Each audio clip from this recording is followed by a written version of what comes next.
இந்த கொஷின் என்ன சொல்லியிருக்காங்க அப்படின்னு சொன்னால், 2 sides of an isosceles triangle are 5y minus 2 and 4y plus 9 units. அப்போ ஐசோஸ்லெஸ் ட்ரையாங்கிளை பற்றி பேசுகிறாங்க. ஐசோஸ்லெஸ் ட்ரையாங்கிள் அப்படின்னாலே நமக்கு 2 சைடு ஈக்குவலாக இருக்கும். 2 சைடு ஈக்குவலாக இருக்கும். அந்த 2 சைடோட மெஷர்மெண்ட் நமக்கு கொடுத்துட்டாங்க. அதாவது ஒன் சைடு நமக்கு 5y minus 2 கொடுத்துருக்காங்க, இன்னொரு சைடு நமக்கு 4y plus 9 சொல்லியிருக்காங்க. தென் த தேர்ட் சைடு அதாவது தேர்ட் சைடோட மெஷர்மெண்ட் கொடுத்துருக்காங்க 2y plus 5. அப்போ ட்ரையாங்கிளோட டைமென்ஷன் மொத்தம் நமக்கு 3 சைடுமே நமக்கு கொடுத்துட்டாங்க. இதில் என்ன கேட்டிருக்காங்க, ஃபைண்ட் ஒய். அப்போ ஒய்யோட வேல்யூ என்னன்னு சொல்லி கேட்டிருக்காங்க. ஆல்சோ பெரிமீட்டரும் நம்மக்கிட்ட கேட்டிருக்கிறாங்க. இப்போ ஃபஸ்ட் நம்ம ஒய்யோட வேல்யூ கண்டுபிடிச்சிக்கலாம். Since it is an isosceles triangle, it's an isosceles triangle.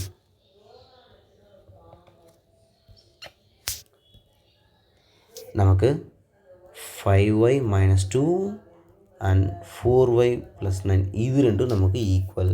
ஆமாம் தானே? இது ஒரு ஐசோஸ்லெஸ் ட்ரையாங்கிள் பண்ணும்போது நமக்கு இது ரெண்டும் ஈக்குவலாக தானே இருக்கும்.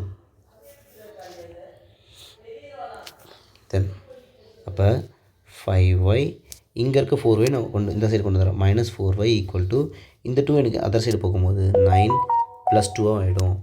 அப்போ 5 times yல 4 times y போயிடுச்சுன்னா எனக்கு 1 time y இருக்கும். Equal to 9 + 2 is 11. அப்போ ஒய்யோட வேல்யூ நம்ம கண்டே பிடிச்சிட்டோம். அவ்வளோதான், ஈஸி. ஒய்யோட வேல்யூ நமக்கு 11. அப்போ therefore the measurements of 3 sides are 5 minus 2 ஒன்றா 5 minus 2 நமக்கு என்ன ஆகிடும், y இருக்க பிளேஸில் நம்ம 11 அப்ளை பண்ண போகிறோம்.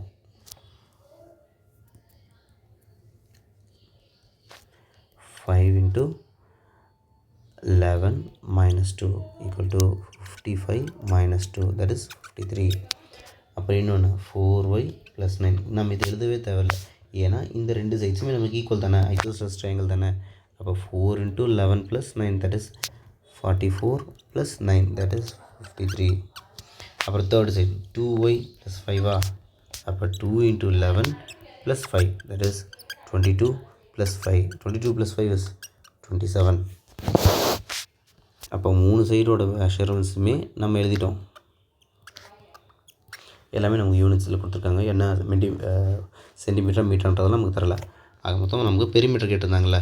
பெரிமீட்டர் அப்படின்னும் போதே ஒரு பாயிண்டில் ஸ்டார்ட் பண்ணுறேன் அப்படின்னு சொன்னால் அகெயின் நம்ம பவுண்ட்ரி லைன் மேலேயே ட்ராவல் பண்ணி அதே பவுண்ட்ரி லைன் மேலேயே நம்ம ட்ராவல் பண்ணி அதே சேம் பாயிண்ட்டுக்கு நம்ம ரீச் பண்ணணும்.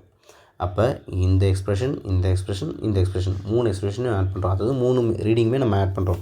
இங்கே நமக்கு என்ன மீட்டர் இருக்குது, 53 + 53 + 27. இது மூணுத்தையும் நம்ம ஆட் பண்ணலாம். 53 + 53, 50 + 50 is 100, 3 + 3 is 6.